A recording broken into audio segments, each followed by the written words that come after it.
Video start کرنے سے پہلے میری آپ دوستوں سے یہ گزارش ہے، اگر آپ میرے چینل پر نئے ہیں تو میرے چینل کو ضرور سے سبسکرائب کر دو اور بیل کے آئیکن پر لازمی سے کلک کر دو تاکہ میری ہر آنے والی ویڈیو آپ کو بر وقت مل سکے۔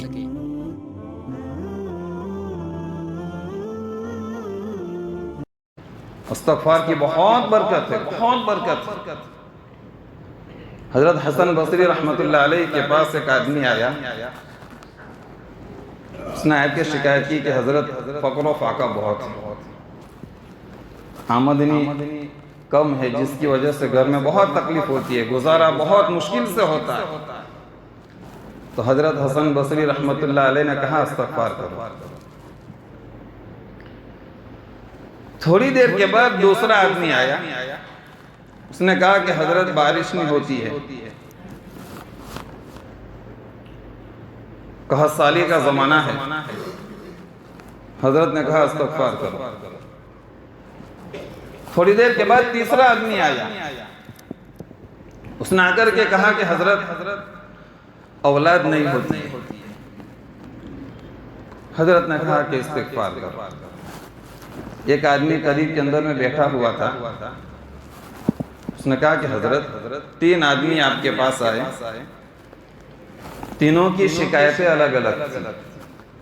ایک کو خرچے میں تنگی ہو رہی تھی، ایک قحط سالی کے اندر میں مبتلا تھا، بارش نہیں ہو رہی تھی اس کے یہاں، اور ایک کے یہاں اولاد نہیں ہو رہی تھی۔ تینوں کی شکایتیں الگ الگ تھی، لیکن نسخہ آپ نے تینوں کو ایک ہی بتایا۔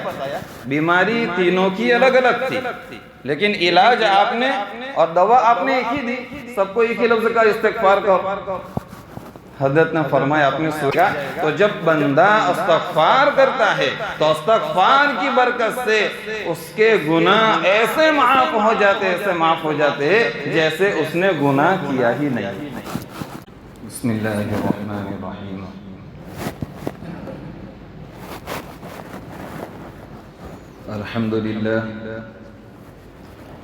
الحمد لله وكفى وسلام على عباده الذين اصطفى واصطفى، أما بعد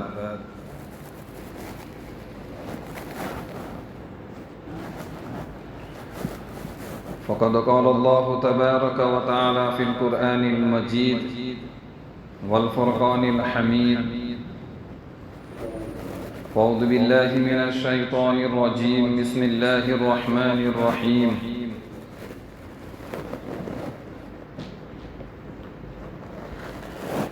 واعف عنا واغفر لنا وارحمنا أنت مولانا فانصرنا على القوم الكافرين.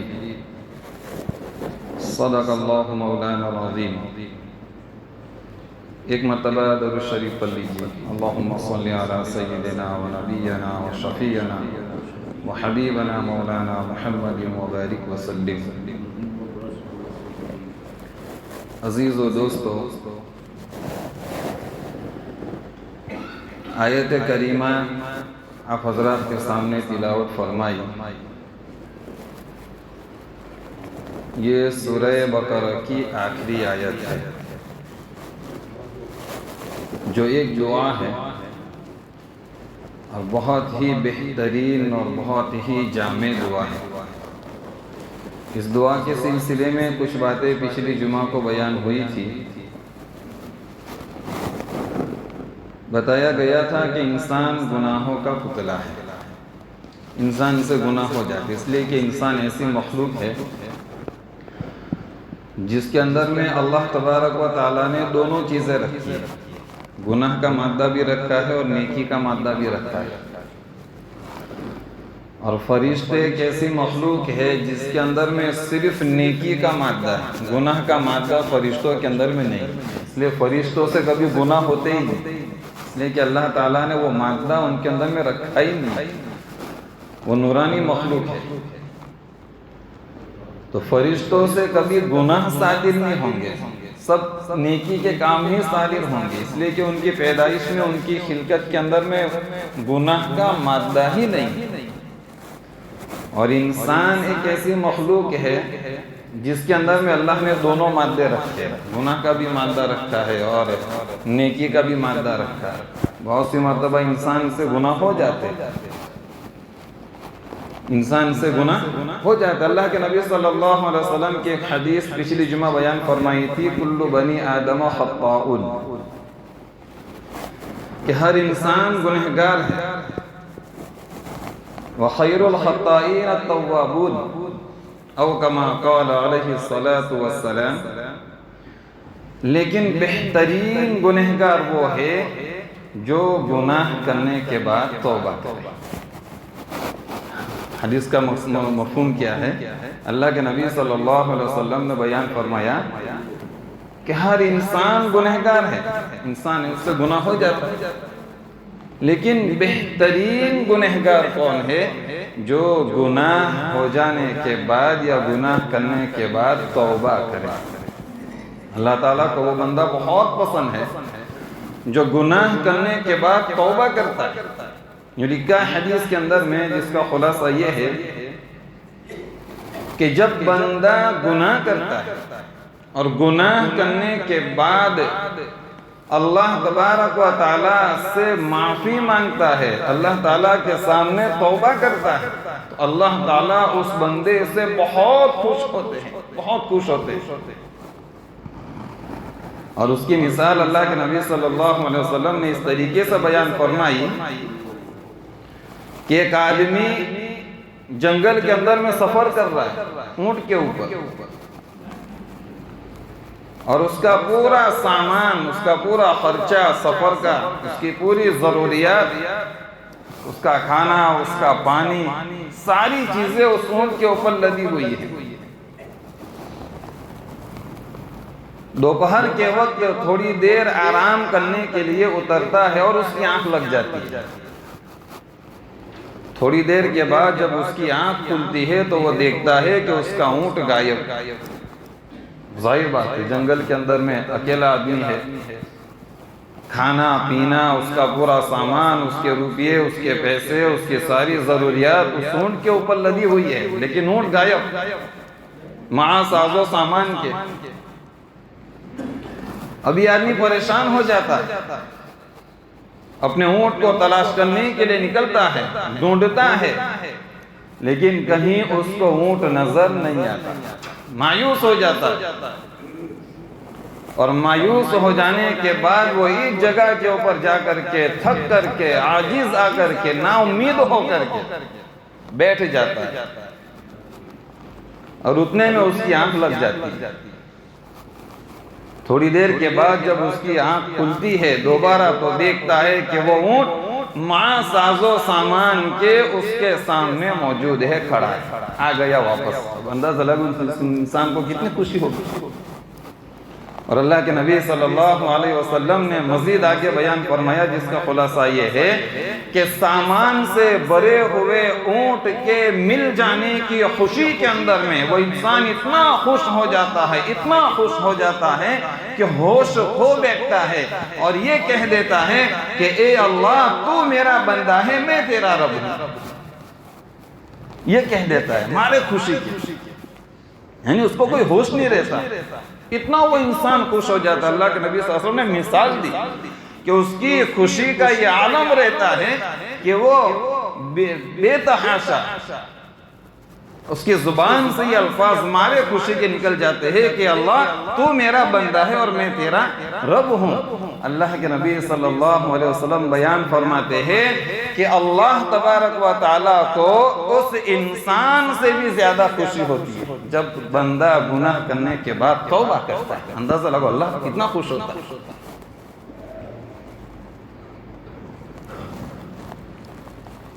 تو کہا انسان ہے، انسان سے گناہ ہو جاتا ہے، لیکن اس کے اوپر ہمیں اکڑنا نہیں ہے۔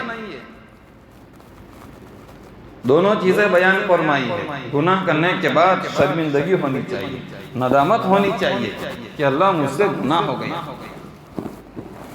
فرمایا گناہ کرنے کے بعد اگر ندامت ہو رہی ہے، شرمندگی ہو رہی ہے، تو یوں لکھا ہے کہ حضرت آدم علیہ السلام کی صفت، حضرت آدم علیہ السلام سے بھول ہوئی تھی تو آپ بہت شرمندہ ہوئے تھے، اب بہت آپ نے ندامت کا اظہار کیا تھا، اور اتنا روئے اتنا روئے اتنا روئے کہ ان کا رونا جمع کیا جاوے، پوری دنیا ایک طرف ان کی اولاد کے حضرت آدم علیہ السلام سے لے کے قیامت تک آنے والے تمام انسان کا رونا جمع کیا جاوے اور ان کا جمع کیا جاوے تو حضرت آدم علیہ السلام کا بڑھ جائے، اتنا روئے تھے۔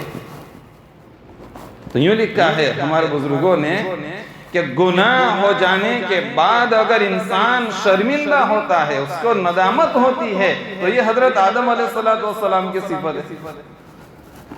اور اگر گناہ ہو جانے کے بعد وہ ضد کے اوپر اڑا رہتا ہے، اسے کوئی شرمندگی نہیں ہوتی، فرمایا یہ ابلیس کی صفت ہے، شیطان کی صفت ہے۔ اس لیے کہ شیطان نے نافرمانی کرنے کے بعد، گناہ کرنے کے بعد اسے شرمندگی نہیں ہوئی، بلکہ اس کے اندر میں اکڑ پیدا ہوا اور اس نے چیلنج پہ کیا اللہ تعالیٰ کے سامنے، میں قیامت تک تیرے بندے کو بہکاؤں گا۔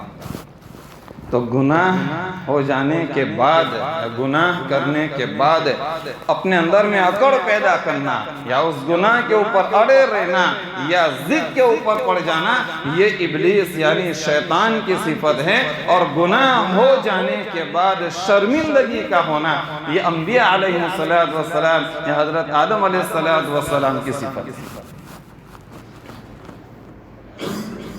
تو گناہ ہو جاتا ہے، لیکن گناہ ہو جانے کے بعد کبھی اس کے اوپر اکڑ نہیں ہونی چاہیے، بلکہ شرمندگی ہونی چاہیے۔ کیا ہونی چاہیے؟ شرمندگی ہونی چاہیے۔ اور نیکی کرنے کے بعد کبھی تکبر نہیں آنا چاہیے۔ دونوں چیزیں ہمارے لیے نقصان دہ۔ بنی اسرائیل کے زمانے میں دو انسان تھے، ایک بہت زیادہ گنہگار، اللہ کا نافرمان، اور ایک بہت زیادہ نیک، اللہ کی عبادت کرنے والا۔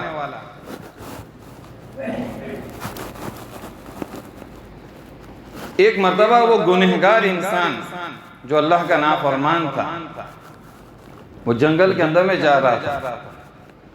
اس نے دیکھا کہ ایک آدمی اللہ تعالیٰ کی عبادت کے اندر میں مشغول ہے، اللہ کی عبادت کر رہا ہے، اور عبادت کرتے کرتے اتنا اللہ کے نزدیک ہو گیا، اتنا اللہ کا مقرب ہو گیا کہ بادل اس کے اوپر سایہ کر رہے۔ عبادت کے اندر میں مشغول ہے اور بادل کیا کر رہے؟ اس کے اوپر سایہ کر رہے۔ اب یہ گنہگار آدمی، اس نے دیکھا دیکھو کتنا اللہ کا نیک بندہ ہے، کتنا اللہ کا مقربی بندہ ہے کہ عبادت کر رہا اور اللہ کی طرف سے اس کے لیے سائے کا انتظام ہو رہا ہے۔ میں کتنا گنہگار ہوں، میں کتنا بدبخت ہوں، میں کتنا اللہ کا نافرمان ہوں۔ چلو تھوڑی دیر اس کے پاس جاتا ہوں اور اس کے پاس جا کر کے بیٹھتا ہوں تاکہ کچھ فیض مجھے بھی حاصل ہو جائے۔ اس نیت سے یہ انسان، گنہگار انسان، اس نیک انسان کے پاس جاتا ہے، اس کے پاس بیٹھنے کے لیے، اس سے برکت حاصل کرنے کے لیے۔ اس کے دل میں یہ نیت ہوتی ہے کہ تھوڑی دیر اس کے پاس بیٹھوں گا، اللہ اس کی برکت سے مجھے معاف کر دے گا، مجھے ہدایت دے دے گا۔ جب یہ نیک انسان جو اللہ کی عبادت میں مشغول تھا، اس نے دیکھا کہ یہ گنہگار آدمی میرے پاس آ رہا ہے، تو اس کے دل کے اندر میں نفرت پیدا ہوئی، نہ آئے تو اچھا یہاں گنہگار آدمی۔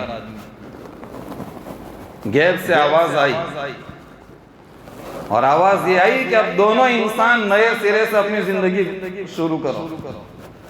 کیا کہا؟ غیب سے آواز آئی اور اس آواز کے اندر میں یہ کہا کہ اب دونوں انسان کو چاہیے، وہ جو نیک ہے اس کو بھی چاہیے کہ نئے سرے سے اپنی زندگی شروع کرے، اور جو گنہگار ہے اس کو بھی چاہیے کہ نئے سرے سے اپنی زندگی شروع کرے۔ نئے سرے سے زندگی شروع کرنے کا مقصد یہ ہے، گنہگار کے لیے یہ کہا گیا کہ تیری ندامت کے اوپر اور تیری شرمندگی کے اوپر، تیرے افسوس کرنے کے اوپر، تیری نیت کے اوپر، تیرے جتنے گناہ تھے ہم نے سارے گناہ معاف کر دیے، اب تو نئے سرے سے اپنی نئی زندگی شروع کر، یعنی نیکیوں والی زندگی شروع کر۔ اور جو نیک انسان تھا اس کے لیے یہ کہا گیا کہ تیرے تکبر کرنے کی وجہ سے، تیرے نفرت کرنے کی وجہ سے ہم نے تیری ساری نیکیاں ختم کر دی، اب تجھے چاہیے کہ واپس اپنی نیکیاں شروع کر۔ زیادہ نقصان کس کو ہوا؟ نیک انسان۔ اس کی پوری کئی سال کی عبادت تھی اس کی، لیکن ایک جپک کے اندر میں، ایک سیکنڈ کے اندر میں، صرف دل کے اندر میں ایک انسان کی برائی کے بدلے میں اللہ تعالیٰ نے ساری زندگی کی اس کی عبادتیں ختم کر دی۔ سبق ہمیں یہ ملا اس واقعے سے، ہمیں چاہیے کہ ہم انسان ہیں، انسان سے گناہ ہو جاتا ہے، اس سے کوئی انکار نہیں ہے، لیکن اس کے اوپر عقل نہ، بلکہ جتنا ہو سکے زیادہ استغفار پڑھتے رہا کریں۔ استغفار کی بہت برکت ہے، بہت برکت ہے۔ حضرت حسن بصری رحمت اللہ علیہ کے پاس ایک آدمی آیا، اس نے آیت کی شکایت کی کہ حضرت فقر و فاقہ بہت ہے، آمدنی کم ہے، جس کی وجہ سے گھر میں بہت تکلیف ہوتی ہے، گزارا بہت مشکل سے ہوتا ہے۔ تو حضرت حسن بصری رحمت اللہ علیہ نے کہا استغفار کرو۔ تھوڑی دیر کے بعد دوسرا آدمی آیا، اس نے کہا کہ حضرت بارش نہیں ہوتی ہے، قحط سالی کا زمانہ ہے۔ حضرت نے کہا استغفار کرو۔ تھوڑی دیر کے بعد تیسرا آدمی آیا، اس نے آ کر کے کہا کہ حضرت اولاد نہیں ہوتی۔ حضرت نے کہا کہ استغفار کرو۔ ایک آدمی قریب کے اندر میں بیٹھا ہوا تھا، اس نے کہا کہ حضرت 3 آدمی آپ کے پاس آئے، تینوں کی شکایتیں الگ الگ تھیں۔ ایک کو خرچے میں تنگی ہو رہی تھی، ایک قحط سالی کے اندر میں مبتلا تھا، بارش نہیں ہو رہی تھی اس کے یہاں، اور ایک کے یہاں اولاد نہیں ہو رہی تھی۔ تینوں کی شکایتیں الگ الگ تھی، لیکن نسخہ آپ نے تینوں کو ایک ہی بتایا۔ بیماری تینوں کی الگ الگ تھی، لیکن علاج آپ نے اور دوا آپ نے ایک ہی دی، سب کو ایک ہی لفظ کا استغفار کرو۔ حضرت نے فرمایا آپ نے سورہ نوح نہیں پڑھی؟ فَقُلْتُ اسْتَغْفِرُوا رَبَّكُمْ إِنَّهُ كَانَ غَفَّارًا يُرْسِلِ السَّمَاءَ عَلَيْكُمْ مِدْرَارًا وَيُمْدِدْكُمْ بِأَمْوَالٍ وَبَنِينَ۔ سورہ نوح کے اندر میں اللہ تبارک و تعالیٰ نے ارشاد فرمایا اللہ تبارک و تعالیٰ سے استغفار کیا کرو۔ اس کا فائدہ یہ ہوگا کہ اللہ تعالیٰ تمہارا گناہ تو معاف کرے گا ہی، استغفار کی برکت۔ جب بندہ استغفار کرتا ہے تو اس کے گناہ ایسے معاف ہو جاتے ہیں جیسے اس نے گناہ کیا ہی نہیں ہے، بالکل گناہ صاف ہو جاتا ہے۔ جیسے پچھلی جمعہ کو بیان فرمایا تھا کہ گناہ تو اس کا معاف ہو جاتا ہے، لیکن جتنے گواہ اس گناہ کے اوپر رہتے ہیں اللہ تعالیٰ ان گواہوں سے بھی گناہ کو بھلا دیتا ہے۔ وہ گواہ بھی بھول جاتے ہیں کہ اس نے گناہ کیا تھا، فرشتے بھی بھول جائیں گے، وہ زمین کا حصہ بھی بھول جائے گا جہاں اس نے گناہ کیا تھا، کرامن کاتبین جو گناہ لکھنے والے، نیکیاں لکھنے والے، یہ بھی بھول جائیں گے اور نامہ اعمال سے بھی گناہ مٹ جائے گا۔ تو جب بندہ استغفار کرتا ہے تو استغفار کی برکت سے اس کے گناہ ایسے معاف ہو جاتے، ایسے معاف ہو جاتے ہیں جیسے اس نے گناہ کیا ہی نہیں۔ استغفار کی ایک برکت تو یہ ہوئی کہ اس کے گناہ معاف ہو جاتے ہیں، اور دوسرا فائدہ یہ ہوتا ہے کہ اللہ تعالیٰ اس کے مال میں برکت عطا فرماتے ہیں۔ استغفار کی برکت سے اللہ تبارک و تعالیٰ بارش نازل فرماتے ہیں۔ استغفار کی برکت سے اللہ تبارک و تعالیٰ اس کی اولاد کے اندر میں برکت عطا فرماتے ہیں۔ اور مزید یہ لکھا ہے کہ استغفار کی برکت سے اللہ تعالیٰ تمہاری ہر ضرورت کو پورا کرے گا۔ حدیث کے اندر میں جس کا خلاصہ بیان کر رہا ہوں، اللہ کے نبی صلی اللہ علیہ وسلم نے ارشاد فرمایا کہ تمہاری ہر ضرورت استغفار کی برکت سے پوری کی جائے گی، اور ایسی جگہ سے تم کو روزی عطا کی جائے گی جہاں سے تم کو گمان بھی نہیں ہوگا۔ اللہ ایسی جگہ سے روزی عطا فرمائے، لیکن شرط یہ ہے کہ بندہ استغفار کرے۔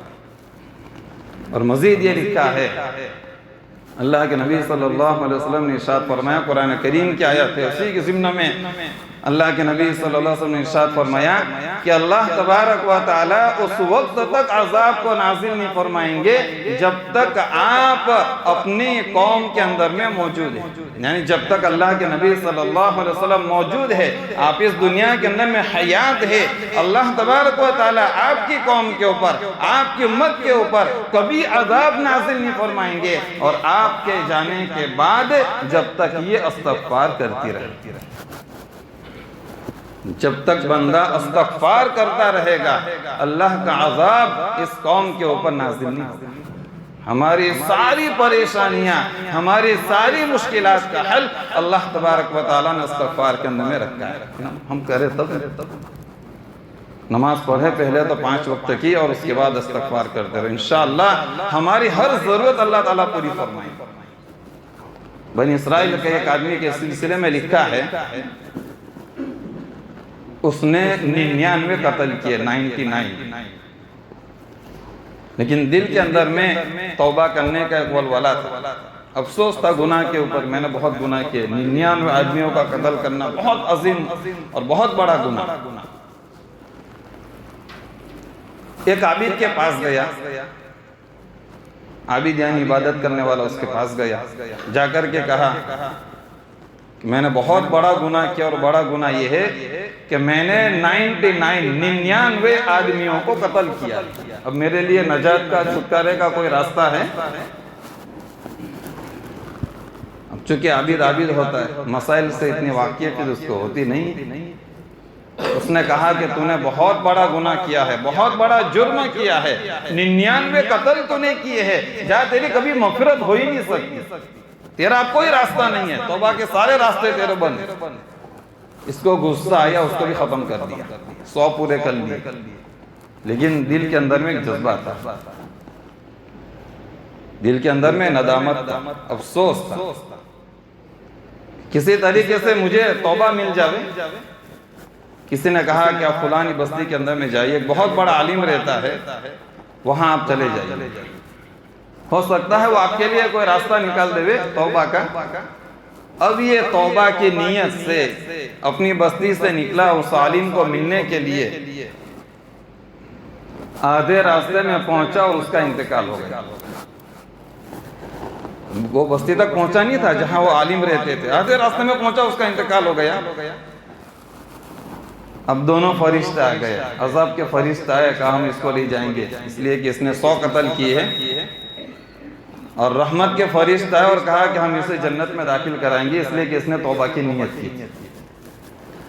دونوں فرشتوں کے اندر میں جھگڑا شروع ہوا، ایک فرشتہ کہہ رہا ہے کہ اس نے 100 قتل کیے، بہت بڑا گنہگار ہے، ہم اس کو جہنم میں لے جائیں گے، اور دوسرا فرشتہ کہہ رہا ہے کہ اگرچہ اس نے 100 قتل کیے ہیں، لیکن توبہ سے سارے گناہ اللہ معاف فرما دیتا ہے، اور یہ توبہ کی نیت سے نکلا تھا، لہذا اس کے سارے گناہ معاف کر دیے گئے، ہم اسے جنت میں لے جائیں گے۔ اللہ تعالیٰ نے تیسرے فرشتے کو فیصل بنا کر کے بھیجا اور کہا کہ جھگڑا کرنے کی ضرورت نہیں ہے، دونوں طرف کے حصے کو ناپ لو، جس بستی سے یہ نکلا ہے، جہاں اس کا انتقال ہوا ہے، اتنی زمین کو ماپ لو، اور جہاں اس کا انتقال ہوا ہے، جس بستی میں یہ جا رہا ہے، وہاں کا حصہ ماپ لو، جس طرف کا حصہ کم ہوگا اس طرف کا فرشتہ اس کو لے جائے گا۔ اگر بزرگ کی بستی والا حصہ اگر کم آئے گا تو جنت والے لے جائیں گے، اور جس بستی سے یہ نکلا ہے، جہاں اس کا انتقال ہوا ہے، وہ اگر کم رہے گا تو جہنم والے فرشتے اس کو لے جائیں گے۔ یوں لکھا ہے کتابوں کے اندر میں، اللہ تعالیٰ نے اس طرف کے حصے کو کم کر دیا جس طرف وہ جا رہا ہے، لہذا اس کے لیے فیصلہ ہو گیا کہ اس کو جنت کے اندر میں داخل کر دیا جائے۔ یہ اللہ کی رحمت، اللہ تعالیٰ کے ایک چھوٹی سی بات بتا کر کے بات ختم کر دوں، ٹائم ہو گیا ہے۔ اللہ تعالیٰ کی رحمت کے 100 حصوں میں سے ایک حصہ اللہ تعالیٰ نے دنیا میں نازل کیا ہے۔ اللہ تعالیٰ کی رحمت کے 100 حصوں میں سے ایک حصہ اللہ نے دنیا میں نازل کیا ہے، اور اس کا اثر یہ ہے کہ حضرت آدم علیہ السلام سے لے کے قیامت تک آنے والے تمام انسان اپنے بچوں سے یا پھر اپنے والدین سے، اپنے رشتہ داروں سے رحم و کرم کا معاملہ فرماتے ہیں۔ ماں اپنے بچے سے محبت فرماتی ہے، جانور اپنے بچوں سے محبت فرماتے ہیں، ایک انسان دوسرے انسان سے محبت فرماتا ہے۔ یہ اللہ تعالیٰ کے اس 100 میں سے ایک حصے کی برکت ہے۔ اندازہ لگائے اللہ تبارک و تعالیٰ کل قیامت کے دن اپنی ساری رحمت کا مظاہرہ فرمائیں گے، تو اس کا کیا عالم ہے، ہم سوچ بھی نہیں سکتے۔ لیکن شرط یہ ہے کہ ہم اللہ کی طرف رجوع کریں، اللہ سے توبہ کریں، اللہ سے استغفار کریں، انشاءاللہ ہماری دنیا بھی بنے گی، ہماری آخرت بھی بنے گی۔ دعا فرمائیں اللہ تعالی ہم تمام لوگوں کو جو کہا گیا سنا گیا اس پر عمل کرنے کی توفیق عطا فرماوے۔ وآخر دعوانا الحمدللہ رب العالمین۔